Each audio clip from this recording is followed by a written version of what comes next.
In the top right corner of the map, you'll find your customization options. The first tab lets you switch between default and satellite view. The second tab allows you to turn on live traffic updates and toggle public geofences.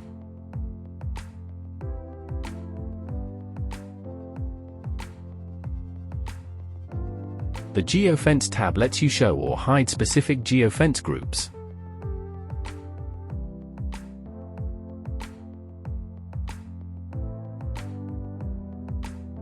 The Vehicle Icon Grouping tab helps keep the map clear by grouping nearby or overlapping icons together into an easy-to-read list. Finally, the Instructions button opens the full Trackem user manual for detailed explanations of the app's features. On the left side of the map is your toolbar. At the top is the search bar, where you can quickly look up an address or location.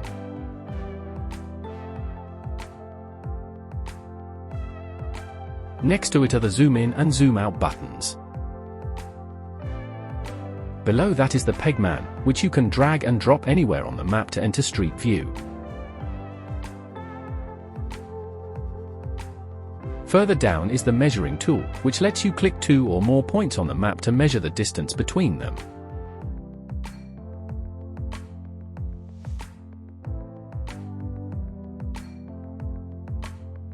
Below that is the route planning button, which helps you plan routes easily by entering the desired address or clicking the location on the map.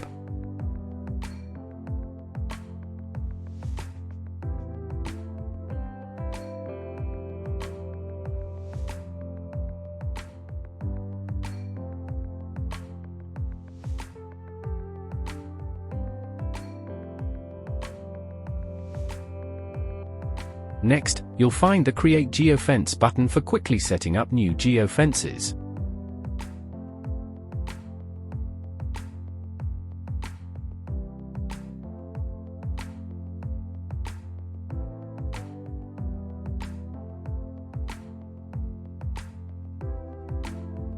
Below that is the Full Screen button, which lets you expand the map to your entire screen. Finally, the Point Details button shows information like latitude, longitude, address, city, postal code, and country for any location you click on the map.